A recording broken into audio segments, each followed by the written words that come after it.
Congress recently wrapped up its Christmas break, but the consequences of that time off will be felt in January. According to an article published in Politico News on November 27, 2023, Congress will face the repercussions of their holiday break. The article, written by JORDAIN CARNEY, BURGESS EVERETT, and FERRIS, highlights the potential negative impact of this break on the legislative agenda. Stay tuned to see how this will affect the upcoming months in Congress. Congress got its Christmas break, and will suffer for it in January. For the first time in ages, Congress isn't facing a Christmas-time shutdown threat, but the 2024 fight is going to be even worse than usual. Speaker Mike Johnson may have saved Christmas on Capitol Hill, but Congress will be paying for it in the new year. For the first time in roughly a decade, Washington faces no government spending deadline in December.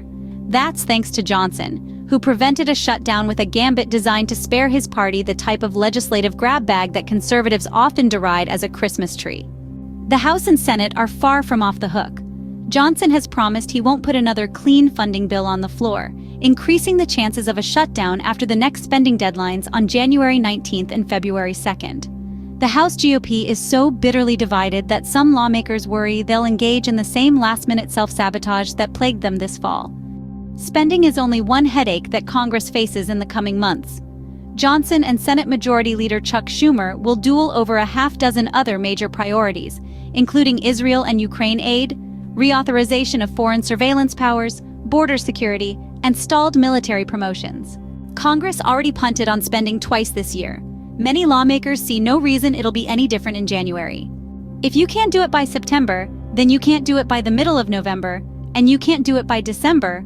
Why the hell do you think you're gonna get it done in January? Sen. John Tester, DeMont, said. There's never any urgency around this place to get shit done. Progress on Ukraine, border, and other fronts could in theory ease negotiations to avoid a shutdown next year. But with no signs that House Republicans are prepared to put weeks of self-inflicted drama behind them, lawmakers are preparing for a winter of woes. Republicans are already privately joking that the second shutdown deadline of next year, when critical Pentagon funding will expire, occurs on Groundhog Day. If we don't support our speaker, who we just all elected, it creates all sorts of issues for us, said Rep. Mario Diaz-Balart, RFLA, who worried that his colleagues could undermine the speaker by continuing to squabble. At best, it weakens our hand. At worst, it makes it impossible to move things forward. Johnson hasn't just challenged the Senate's hopes of a year-end funding deal. He's also ruling out another so-called clean stopgap spending bill, or a continuing resolution that doesn't include any blanket cuts to government funding. That means Congress only has a few weeks of session to reconcile divergent spending levels on 12 different bills. The House GOP wants lower spending than most senators, and then steer identical legislation through both chambers. That's a very tall order in today's Congress. Senator Shelley Moore Capito, R.W. Vudd, a member of GOP leadership and former House member, said Johnson needs to give himself as much leeway as possible to come out unscathed. The speaker says no more clean CRs. He's put a gauntlet down and I don't know how he manages his conference, Capito said. It's hard to put definitive statements out that you're going to have to walk back, and he may not have to walk it back. The House's far lower spending levels are a sore point for some Senate GOP appropriators who made severe cuts to appeal to conservatives in the chamber. That will make things tougher on the back end. Senate Appropriations Chair Patty Murray, D-Wash, and Ranking Member Susan Collins, R. Maine, are holding to bipartisan spending levels based on this year's debt ceiling deal. A Democratic-controlled Senate isn't going to accept some of the reductions in the House legislation.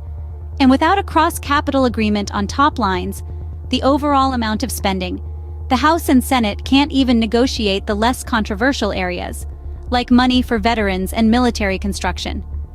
We told leadership, we've got to have a top line if you're going to send us over to negotiate with the Senate, said Rep. Mike Simpson, R. Idaho, who is in charge of the House's slimmed-down bill to fund the Interior Department and related agencies. Until then, he warned, it just can't happen. Senate and House leaders of each party are starting to talk about a funding deal, Schumer told reporters last week. And in an interview, Collins praised Johnson's hard line on no more continuing resolutions, saying he's right to keep the pressure on Congress to get its work done. But Senate Democrats are worried Johnson created two potential crises, even worse than the November confrontation, said Senator Richard Blumenthal, D-Con. At the same time, Johnson is confronting another huge headache. His own members are blocking him from bringing bills to the floor. Just before leaving for Thanksgiving, nearly 20 GOP members tanked their own party's spending bill, retaliation for Johnson's decision to lean on Democrats to pass a short-term spending stopgap and avert a shutdown.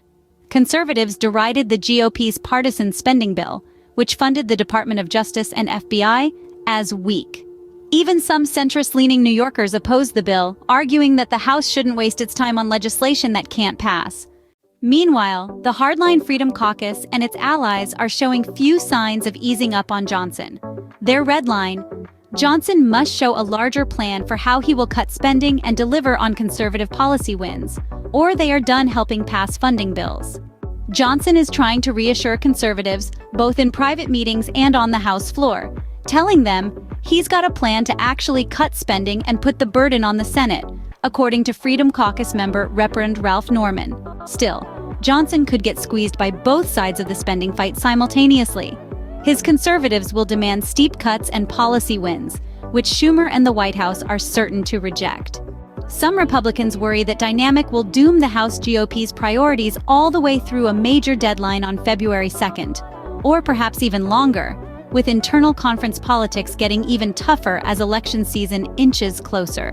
"We're empowering Chuck Schumer and Joe Biden to keep doing what they're doing," said Rep. Chip Roy. And if it seems difficult to get GOP centrists to back a conservative spending plan now, Roy warned, wait until it's about 3 weeks out before primary season is kicking off.